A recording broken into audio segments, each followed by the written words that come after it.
From our broadcast studios in Hamilton, Ontario, Canada, to the world and beyond, you're watching the X-Zone Broadcast Network, www.xzbn.net.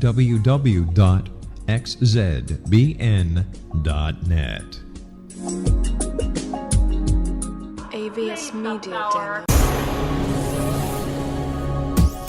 This is the X-Zone Broadcast Network, broadcasting worldwide on broadcast affiliates and satellite program providers, including CNN Broadcast Network, Sirius Satellite Network, Star Media, Good News Radio Network, Angel Broadcast Network, Wiki Broadcast Network, and WPBN TV. For more information on the X-Zone Broadcast Network, visit us at www.xzbn.net.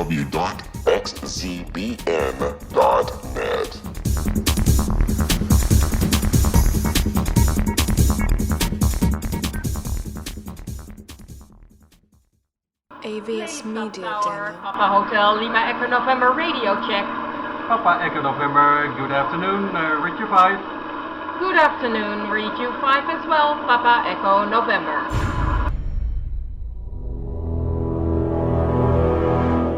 The X-Zone radio and TV show is largely an opinion talk show. All opinions, comments, or statements of fact expressed by Rob McConnell's guests are strictly their own and are not to be construed as those of the X-Zone radio and TV show or in any manner endorsed by Rob McConnell, Relmar McConnell Media Company, Talkstar Radio Network, its affiliated stations, or employees.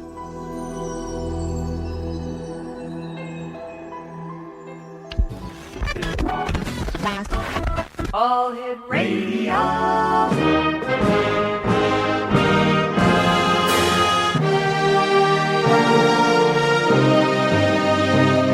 Welcome to the X-Zone, a place where fact is fiction and fiction is reality. Now, here's your host, Rob McConnell.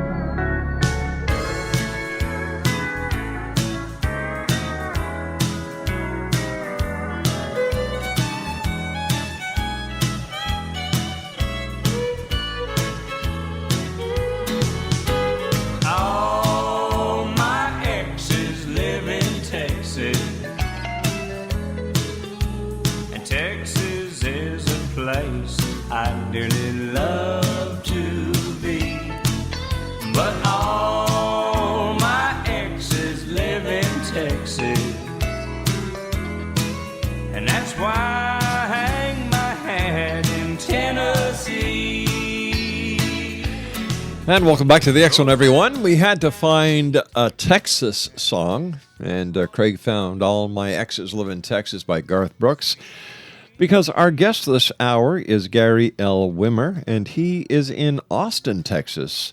Now, he is a psychic, he is a musician, and he's also a writer. And joining us now from Texas is Gary Wimmer. And Gary, welcome to the X-Zone. Well, thank you very much, Rob. My pleasure to be with you.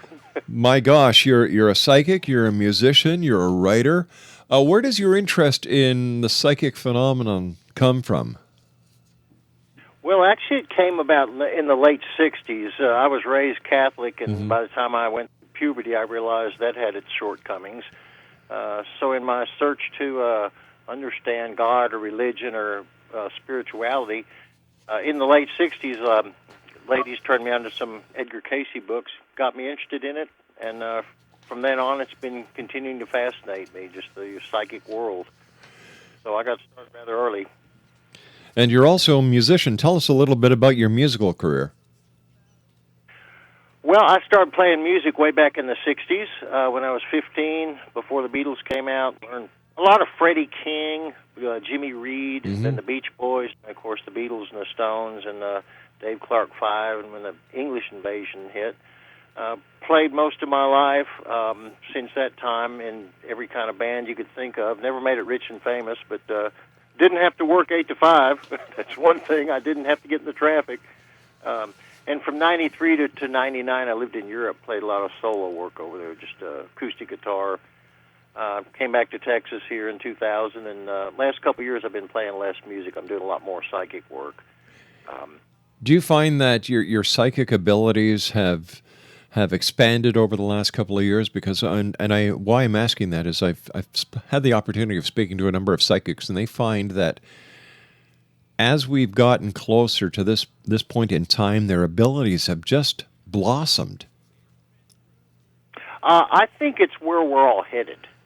So I think it's the whole human consciousness, I feel like, is moving up to a higher level, albeit not as fast as maybe some of us would like. Are headed that way. Yeah, my psychic abilities increased too. I think that's the trend. But it's like a lot of things too. Whether it's music or typing or swimming, the more you do it, the better you become at it. It is a technique that you learn and you practice. And you're an author of 2 books. The first one book is called A Second in Eternity, and the other one is called Lithomancy, the psychic art of reading stones. So between doing psychic readings, besides writing your books, and besides playing music, you've got a few seconds during a day that you can find something else to do, I'm sure. Yes, I do. I'm working on some more books right now. I say working on some. I've got 2 or 3 in process. Yeah, but a lot of my time is invested on writing, doing readings, promoting myself. You know, as a solo person my whole life. I'm my own agent, artist, writer, promoter, lawyer. My goodness. Web designer. Yeah. So you're one busy guy. Gary, you and I have got to take a commercial break. We'll be back in 2 minutes. Thanks very much for joining us tonight. Looking forward to this hour.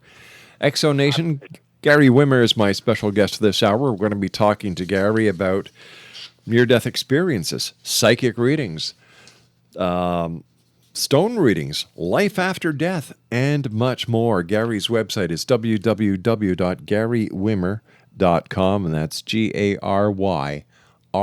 That's GaryWimmer.com. And I'll be back in 2 minutes with Gary as the X-Zone continues from our studios in Hamilton, Ontario, Canada. My name is Rob McConnell, and you can also join us on Facebook and Twitter by going at X-Zone Radio TV. Don't go away.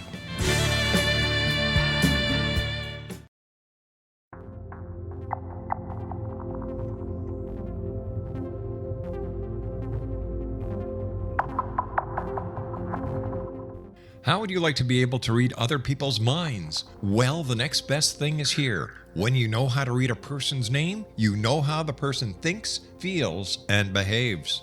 Each letter in our name holds a key to unlock our true essence. Our name contains both our gifts and challenges in this lifetime. Numerology science discovers personality secrets hidden in the placement of the letters of our names, including the first and last impression people remember about us.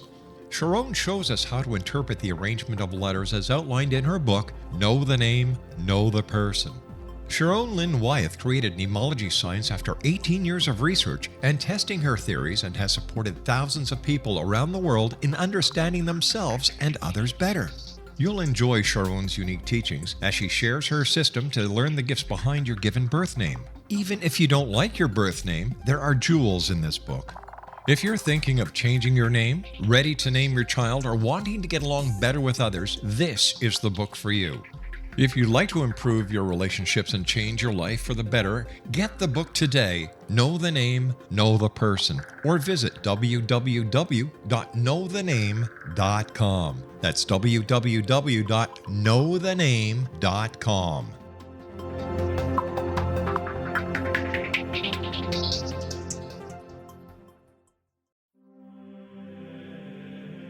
Rob McConnell here, presenting an overview for Nicholas Paul Jennings, author of a fascinating book, Amen. It presents facts revealed by Egyptologists, facts that enable us to understand why Amen is the beginning of creation of God. It provides recommendations for religious leaders of the major religions to unify their beliefs and teach the Word of God. Love one another. Amen informs people how mankind conceived God. It was the Egyptians that developed the concepts of a soul, a hereafter, and Son of God. And finally, after the worship of many gods, they conceived the belief in one universal God, the maker of all there is. For more information, visit www.futureofgodamen.com. That's www.futureofgodamen.com. I'm William S. Peckham. If you enjoy a good mystery with a touch of the paranormal, then you'll love my novel, From Out of the Woodwork. It's the story of a young Toronto contractor, Sean Kennedy, who buys derelict homes, guts them, and turns them into multi-family dwellings. Slums just waiting to happen. When Sean buys 29 Livery Lane, the house fights back. Former owners unexpectedly come out of the woodwork as he starts the destruction. The apparitions come to him when he touches old books, reads hidden letters, rummages through old boxes, finds a locket, or reads a discovered manuscript of a murder mystery. From Out of the Woodwork will take you from 1899 to the horror of the World Trade Center, September 11, 2001. Check out From Out of the Woodwork on my website, www.williamspeckham.com. Fortune teller, fortune teller, fortune teller, can you see what my future's going to be? Can you see it all in your crystal ball? Have you got a dream for me?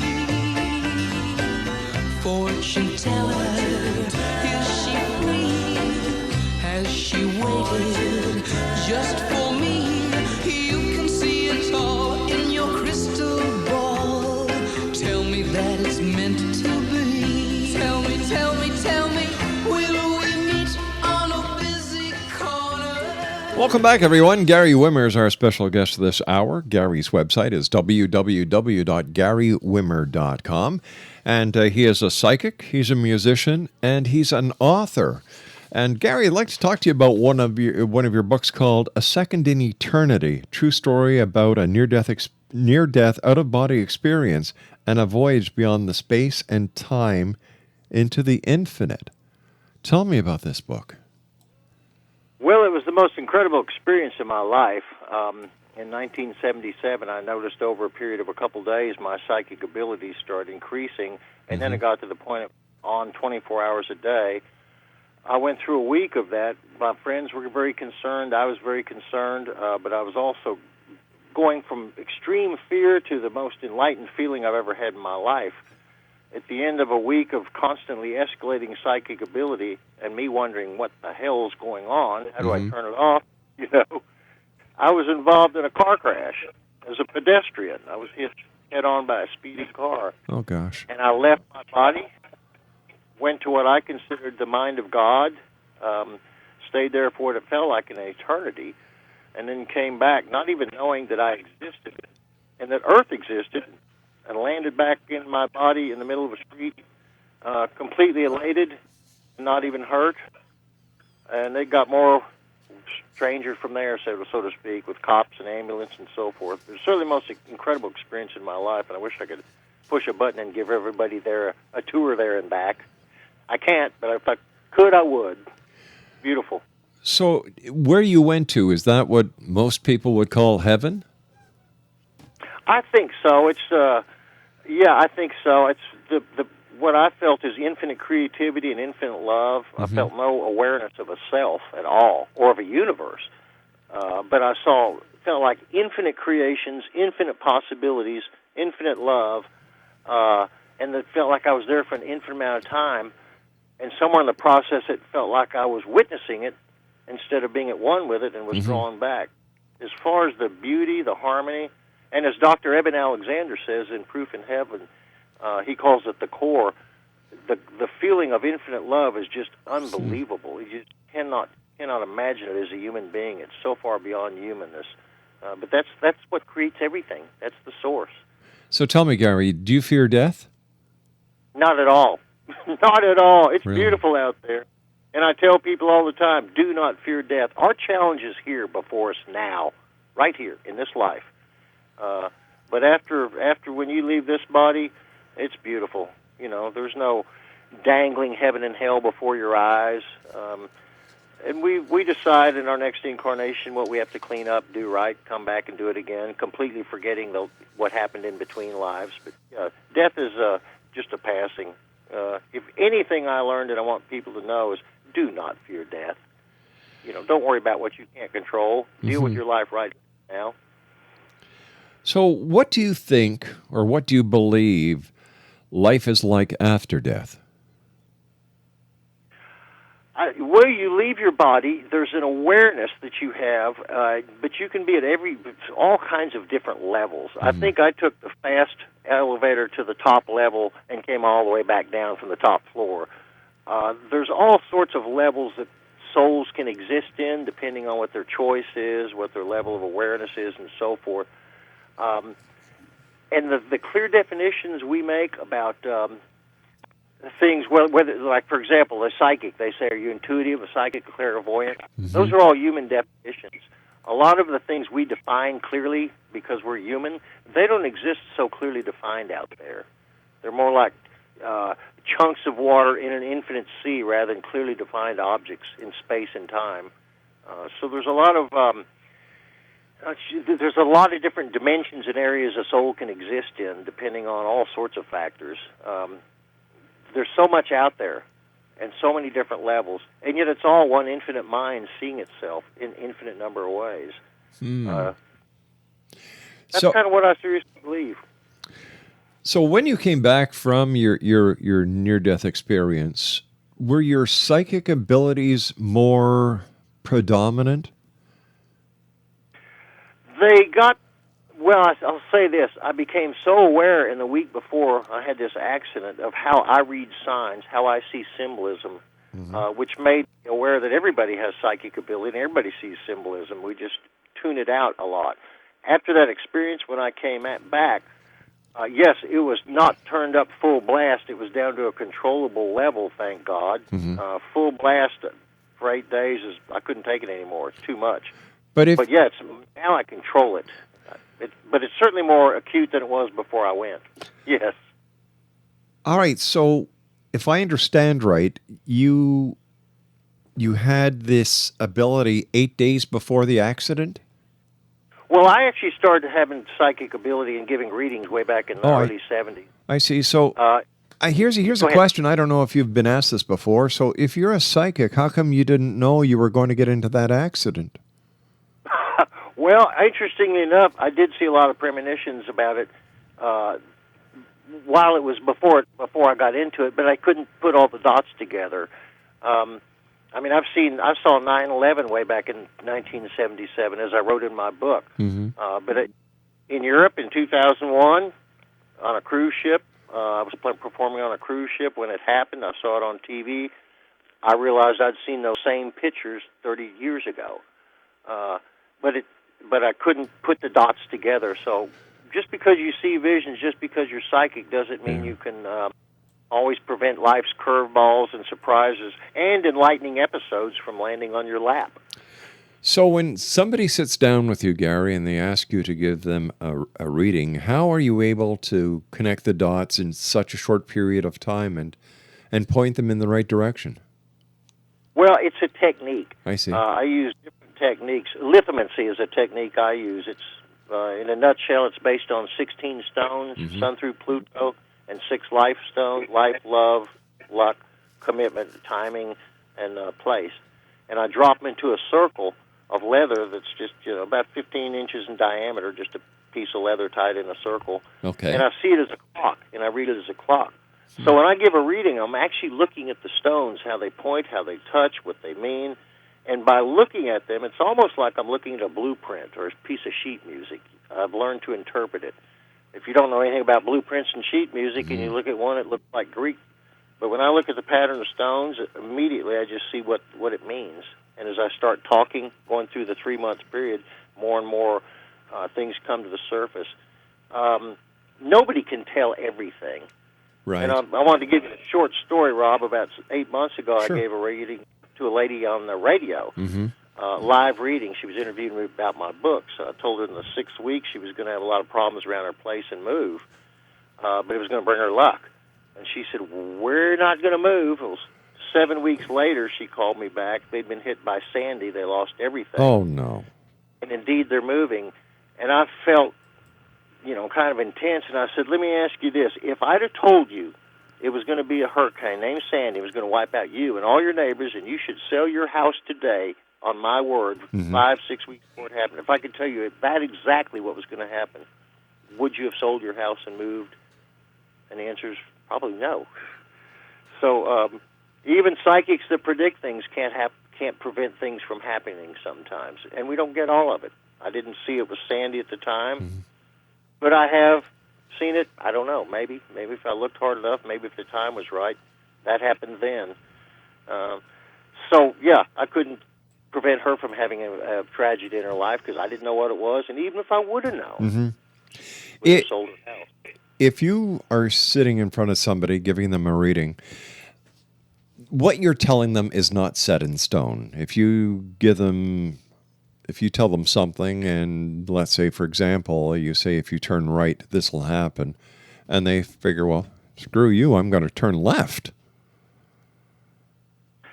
That's certainly possible because free will is always, regardless of what I say, the ruling thing. People can make choices. I always tell people, you could move to Mexico tomorrow if you want to. But in most cases, what I'm seeing is the transition in what people are going through and why. And usually I get a lot of people telling me I'm accurate, and I am very accurate. But I don't tell them everything, and I can't tell them everything. And besides that, they have free will. But what I tell people is usually how to empower themselves and how to see life and what their opportunities are. And if they want to better their lives, they usually open up to that rather than move to Mexico. However, I've had people give me readings, and this is a possibility here, so I took action to make it come out a different way. Of course you can do that.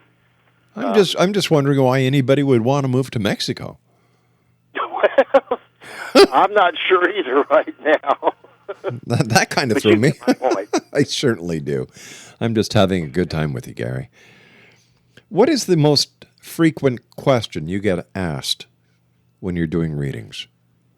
Well, actually, most of my customers are women, females, and women are very complex, as we all know. Men are much simpler, and women are most interested in relationships.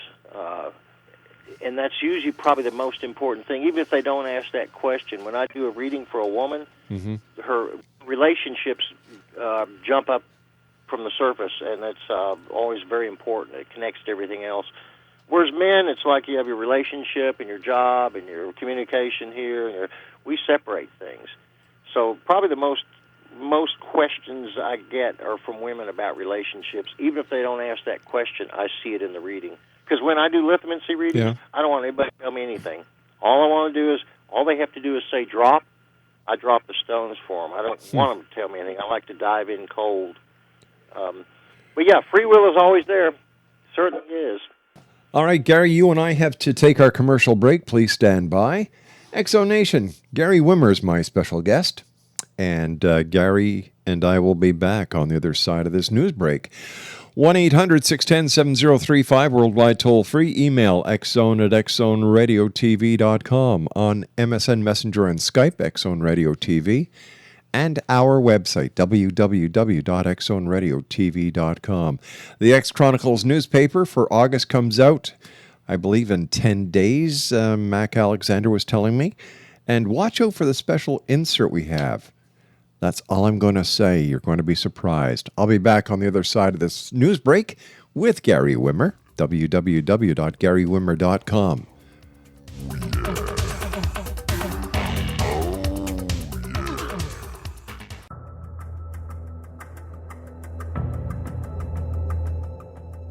Modern Esoteric, Beyond Our Senses by Brad Olson, consummates the lifeology story about where humanity originates. It is the lost continents, the primitive wisdom, the mythos of creation, and the rethinking of ancient history as we are taught in academia. There is much more to the story than what we have been told. As this is the first book in the Esoteric series, Modern Esoteric starts at the beginning of time and accelerates up to this modern age, Future Esoteric is book 2 in the series and takes a forward-looking position ahead of today with an open and honest examination of the ET issue and various unexplained phenomena. To discover the writings of author Brad Olson, visit www.bradolson.com. That's www.bradolson.com.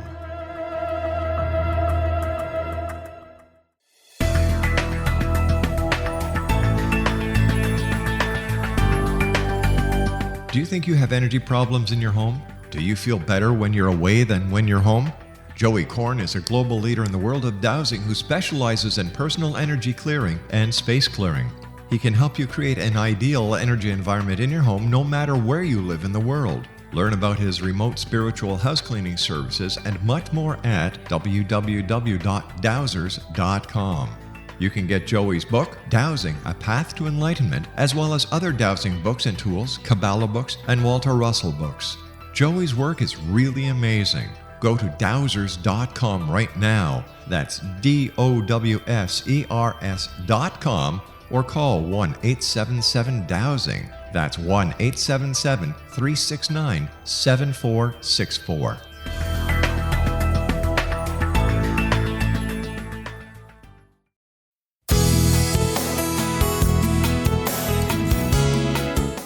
With each new extreme weather event or terrorist act, it becomes increasingly obvious that we live in uncertain and challenging times. We all buy car insurance. Why not collapse and catastrophe insurance? Matthew Stein, an MIT-trained engineer and green builder, has written 2 outstanding books to help people prepare, plan for, and deal with everything from minor situations lasting a few days to full-on collapse. Matt's first book, When Technology Fails, is a manual for self-reliance, sustainable living, and surviving the long emergency. This massive book covers the gamut from first aid and emergency preparedness to alternative healing, renewable energy, primitive living skills, and 18th century technologies that could be critical to your comfort and survival in a long-lasting crisis. Matt's second book, When Disaster Strikes, is a comprehensive emergency preparedness handbook and survival guide. When Disaster Strikes is an essential item for every family's go bag. Both books are available at all usual sources. There's a wealth of totally free information posted at whentechfails.com, and author-signed copies may be purchased at mattstein.com. That's www.whentechfails.com and www.mattstein.com.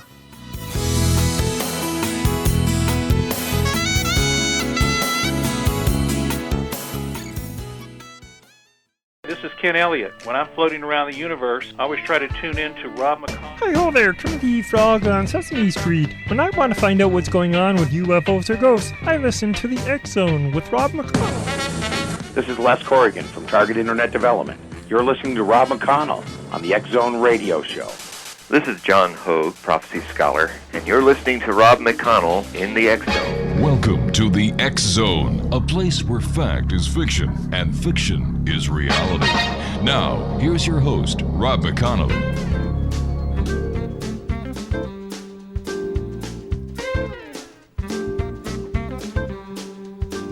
Ladies and gentlemen, the man song.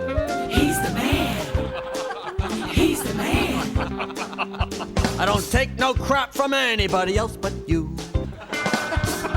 I wear the pants around here when I finish with your laundry. Cause I'm a guy you don't want to fight. When I say jump, you say yeah right. I'm the man of this house until you get home. He's the man. He's the man. What I say goes around here right out the window. And I don't want to hear a lot of whining, so I'll shut up. The sooner you learn who's boss around here, the sooner you can give me my orders, dear. Because I'm head honcho around here, but it's all in my head. He's the man. He's the man. And I can have sex anytime that you want. Because I'm a man who has needs, but they're not that important. And don't expect any flowers from me, because if I'm not mistaken, you prefer jewelry. I'm the king of my castle when you're not around. He's the man. He's the man. And I'll drink and watch sports whenever I want to get in trouble. And I'll come home when I'm good and ready to sleep on the couch. Cause a man's gotta do what a man's gotta do, and I'm gonna do what you tell me to, because I'm top dog around here, but I've been neutered. He's the man. He's the man. You the man.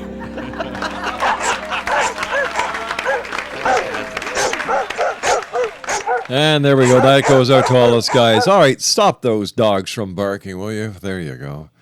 It's Friday night, guys. Some parts of the United States and Canada, it's Saturday. Some parts of the United States and Canada, it's Friday night, wherever you are. From us to you, have a safe weekend.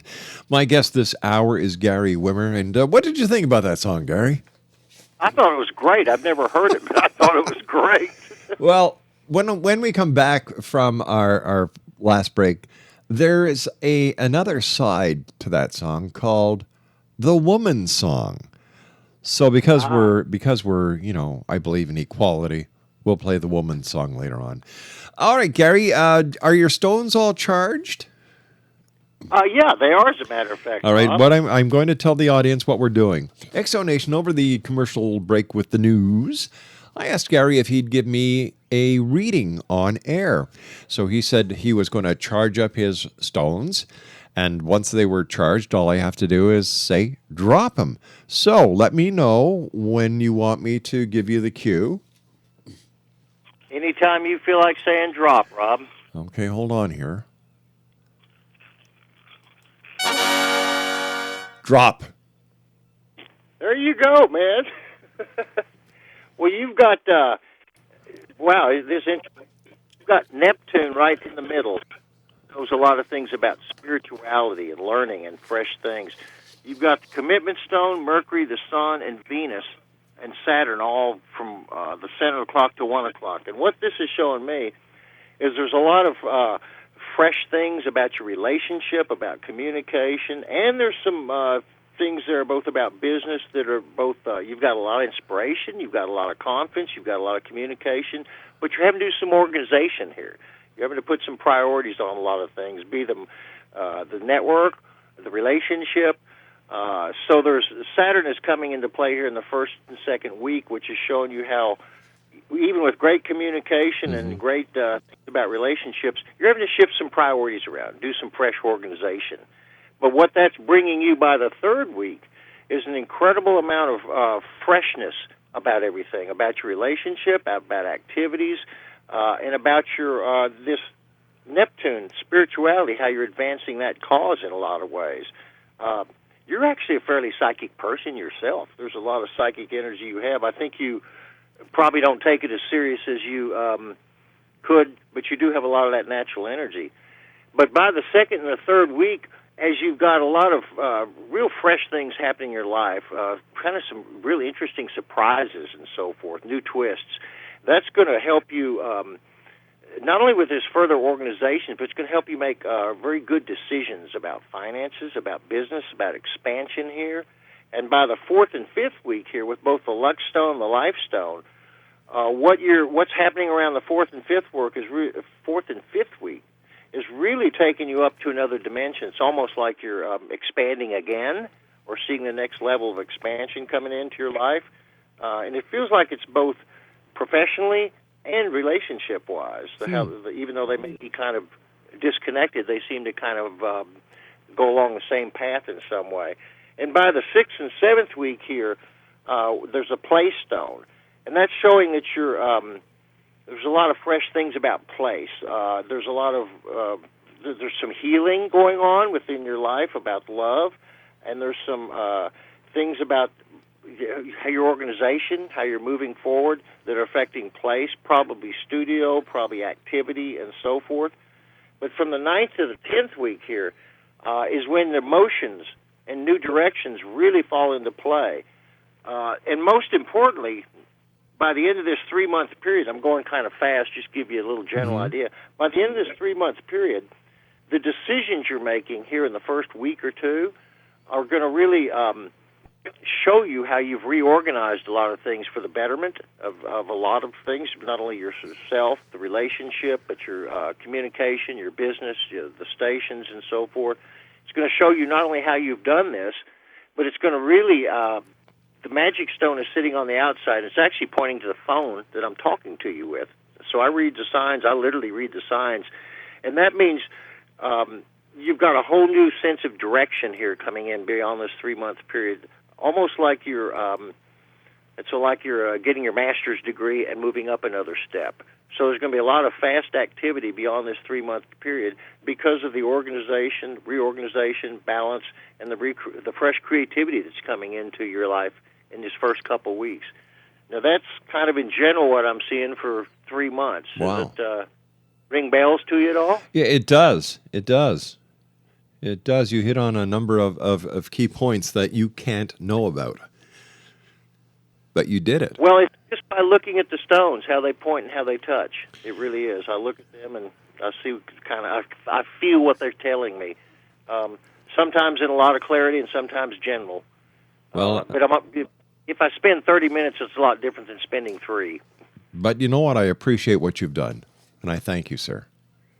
Oh, my pleasure. My pleasure. Hope it makes sense to you. It does. It does.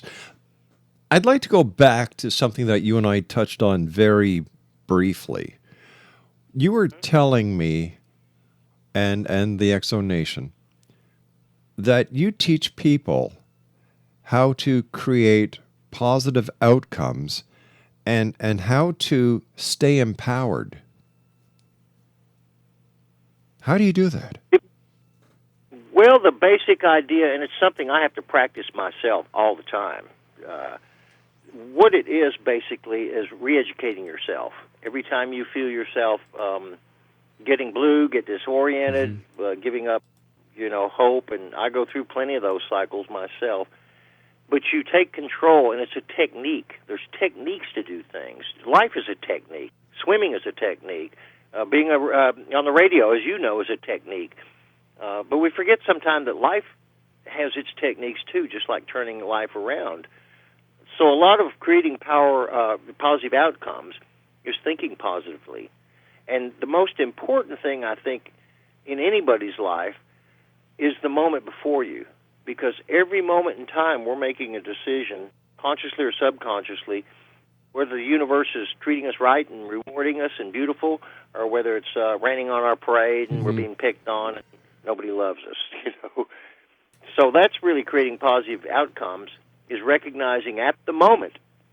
This is one technique. At the moment you're living right then is the only moment you got. And if you can create a positive feeling in that moment, and you can do it in the next moment, and you can do it the next moment, you know what? You're creating a positive outcome. It's a deliberate, conscious effort. Probably less effort than the opposite side is. The real strain is worrying and being angry and frustrated, If you think positive and try to interpret each second as positive, the universe's energy is working with you. It's cooperating. If you want to be miserable, have a miserable time, it'll cooperate with you that too. Wow. Does that answer your question? Yeah, it does. And how can you wrote something down here on a point called our inner complexity. How does that relate to the work that you do with people? Well, I think there's two sides to that. One is our inner complexity because we are complex. Genes, history, karma, thoughts, the past, emotions, you name it. So understanding that complexity and is part of it.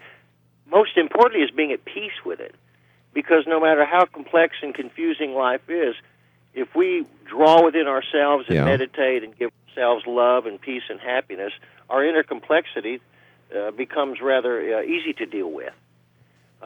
We're not going to change the fact that life is a challenge and being a human is complex, and there's a lot of gray area in life,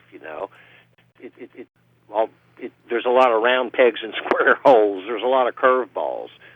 And our inner complexity allows us, the more we understand it, the more we can work with it. But like I said, on the other hand, simplicity is being at peace. So we can use our inner complexity to be at peace. or be at peace to learn about our inner complexity. Does that make sense? The two are sort of it does. the same coin. No, it makes perfect sense.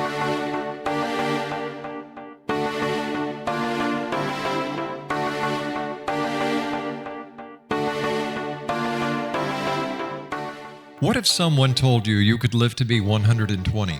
Would you believe him? What if he told you the Bible guaranteed it? All you needed to do was follow his rules and buy his products. Would you do it? What if you invested 20 years of your life in him? What if he tested his substances on your child? What if your child became brain damaged as a result? Meet Dr. Tyler Belknap, a fast-talking Texas admin turned health guru. At the helm of a vast health food and supplement empire, he has established himself as the authority on nutrition and longevity. But what his followers don't know is that his products are laced with bizarre psychoactive substances from genetically modified plants developed in his very own secret lab. No wonder his customers can't stop using them. Tyler Belknap will stop at nothing to keep his edge in the market, even if it means experimenting on children. Chasing 120, a story of food, faith, fraud, and the pursuit of longevity, a novel from the pen of political cartoonist Monty Wolverton, is an easy and entertaining read full of rich characters and intrigue. It hits home in a world filled with all kind of hucksterism and offers a glimpse of what can happen when GMO technology falls into the wrong hands.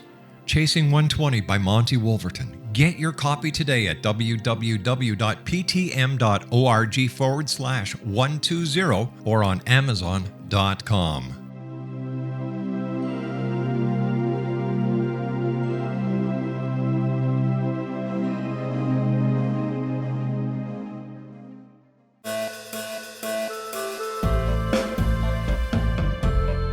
Nita Hickok is an expert in exorcisms, psychic warfare, soul healing, angelology, soul retrieval, demonology, energy healing, long-distance healing, astral healing, and much more. Nita is an interfaith minister because she believes all gods and goddesses are valid and that they are part of one divine force that is incomprehensible to us who are incarnated upon this earth. Nita has been doing astral healing, distant healing, spirit release, exorcism, house cleansing and blessings, soul restoring and revival, psychic vampire removal and curse removal, and much more for over 40 years. For more information or to contact Nita Hickok, visit her website at www.astralhealer.com. That's www.astralhealer.com.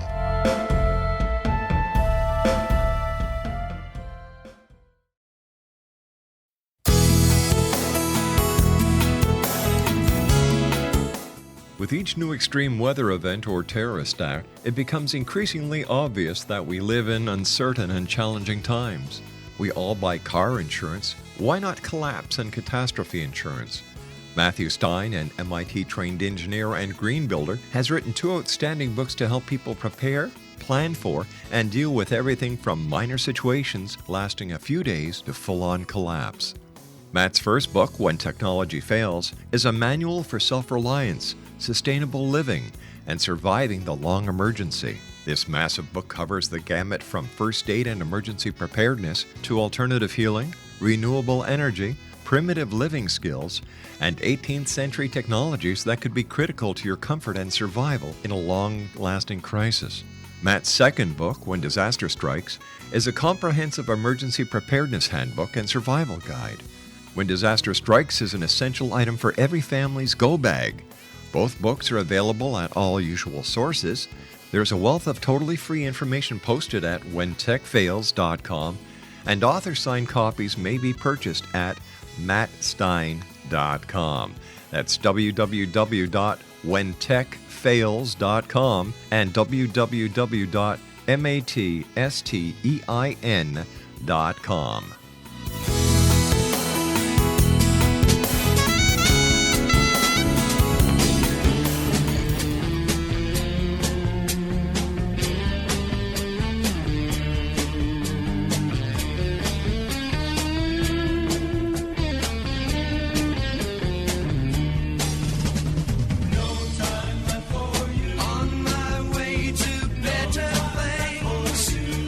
Myself some way.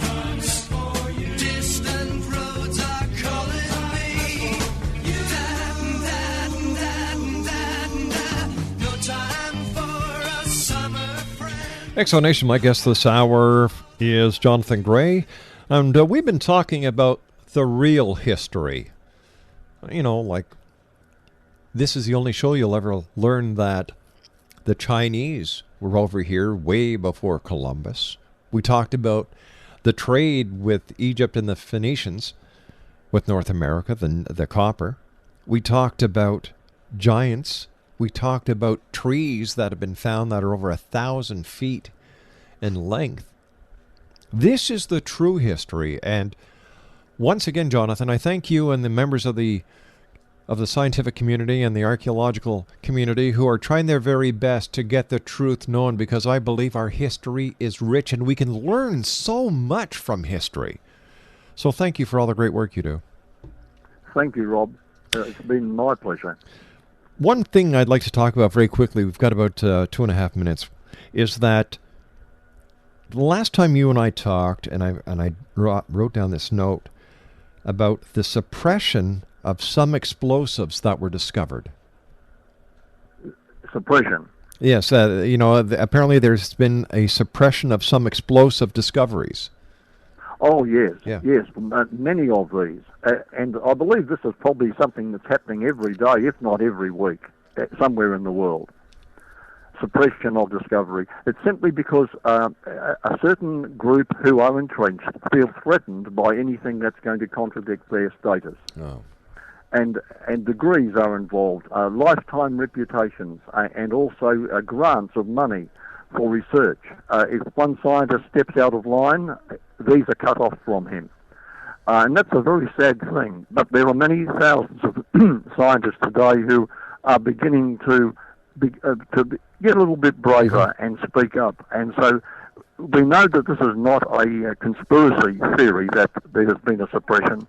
Scientists involved in the suppression, many of them are departing from it and beginning to speak openly and honestly, and that's good to see. One quick question for you. Was there flight in the past? Did man conquer flight in our ancient times, or is flight something very new? Flight is not new. The theory of flight was written in a number of ancient books, which we still have. Models of flying aircraft have been found in Egypt and in Central America, and copies of those have been made, which actually do fly, so they show the knowledge of aerodynamics. And not just flight, but also visits to the moon have been recorded by the Chinese, who, according to their own history, never wrote fiction. You have to come back, and we have to talk about the Chinese going to the moon. You've got my interest, my friend. Not to say you haven't had my interest all this time, you certainly have, but I think that our listeners would love to hear about flight in our ancient past. Thank you very much for joining us, Jonathan. A great pleasure talking to you again, and I truly look forward to the next time you visit us here in the X Zone. Thank you, Rob. Take care, sir.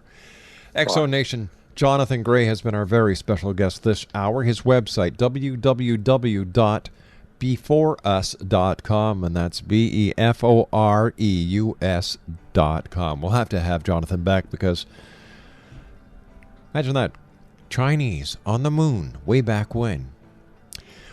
Well, X Zone Nation, that brings us to the end of this hour, and what a great way to finish off the hour. More questions. That's what happens when you know what the truth is. You solve one mystery, and 10 more reveal themselves. But the truth must prevail. So until tomorrow night, X Zone Nation, take care of each other, and always keep your eyes to the sky and your heart to the light. Good night, everyone. One last call for alcohol, so finish your whiskey or beer.